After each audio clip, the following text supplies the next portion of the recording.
This is going to be a short video.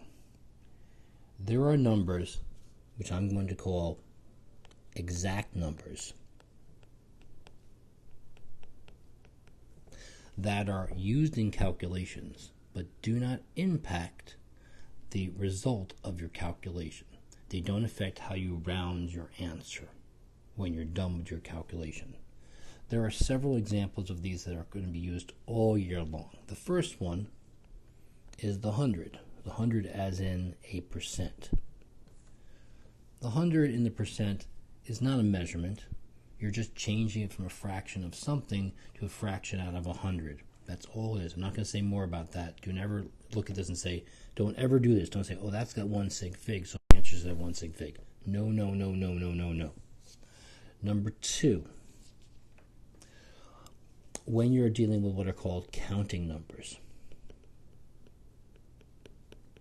So let's say you're looking at a bag of M&Ms and you want to know what percentage of the M&Ms are blue, right? So you open up the bag of M&Ms and you count 27 blue M&Ms. I'm making this up, I have no idea. And you put that over, let's say, there's 114 M&M total in there, and you want to find out what percentages of the M&Ms are blue. So you take out your handy dandy calculator like I'm doing right now. You have 27 divided by 114 equals times it by 100, and you get a number. And you might say, well, where do I round this to? And I'm going to say, I have no idea. The reason why is this doesn't have two significant figures. It's exact. This is exact. And this is exact as well. Counting numbers, you can't have like 27.2. You either have 27 blue M&Ms or 28. So for this one, the answer is just going to be 23.6. You could put the 8 there if you want. You can put the 4 there. You can keep going if you so desire. No one's going to fault you. Number 3.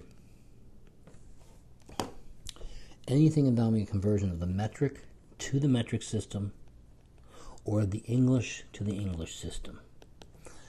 There's just and this basically deals with, these are based, I would call these just facts.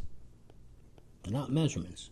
Okay? So somebody at some point decided that there's 12 inches in a foot. That's not a measurement. Nobody went out and measured the king's foot and then converted it to inches. Basically, 1 foot is precisely equal to 12 inches. So if I go to the doctor and the doctor measures me and says, you are exactly 6.0000 feet tall, because he's the best doctor ever and he measured me to the 10,000th place, and I want to know how many inches that is, I'm going to take that and convert it by doing a factor label problem. I'm going to put 1 foot on the bottom, 12 inches on the top, cancel out the feet, and I'm going to take out my calculator, I'm going to multiply that out, and that's going to give me 72.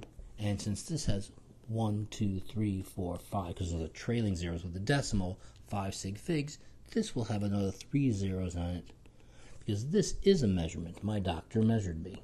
This has this in here is just a fact. That is the answer. Now,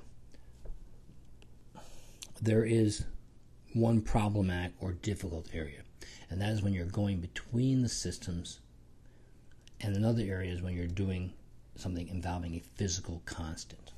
So, for example, if let's say you're going, there's only one exact relationship between the English and metric system.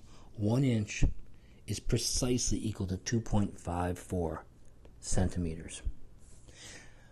That is a fact, and that is exact. Every other situation that you're going to encounter will have something rounded in it. So, for example, if you're going from, let's say, meters to yards, you'll find that 1 meter is equal to 1.094 yards. Now, this is considered to be exact, but this is considered to be rounded.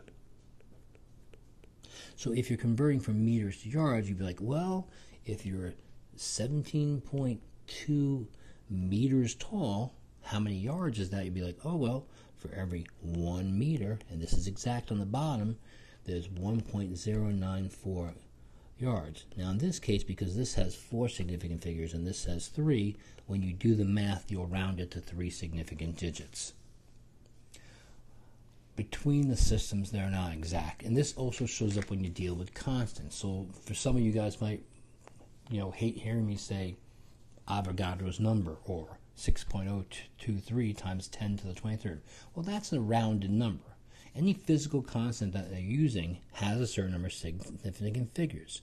So if you're dealing with a physical constant, okay, like let's say Avogadro's number, you can look up in the book. I'll sometimes use 6.02 times 10 to the 23rd, but if I look it up in the book, it's 6.02214 times 10 to the 23rd. And you could probably look it up. It probably goes out a few more places after that. It's kind of like pi. At some point you sort of arbitrarily say, well, I'm going to stop there. So if you use this number, right? If you use this number, it's 3 significant digits. But if you use this one, it's got 1, 2, 3, 4, 5, 6 significant figures, and that can affect the outcome of your measurement. So just a really super quick summary, okay? Things that are exact, okay? The 100 and the percent, okay? Anything that involves counting, anything that involves English to English, or metric to metric. Oh, and the last thing that's exact is 1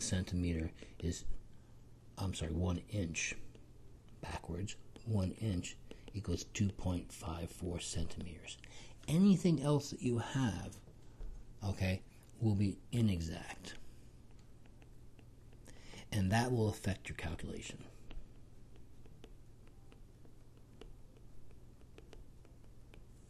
And that particularly involves things between the systems or any type of physical, and that's usually, I'll write it down here, anything from English to metric and back other than the inch to centimeter thing, and anything that involves a physical constant.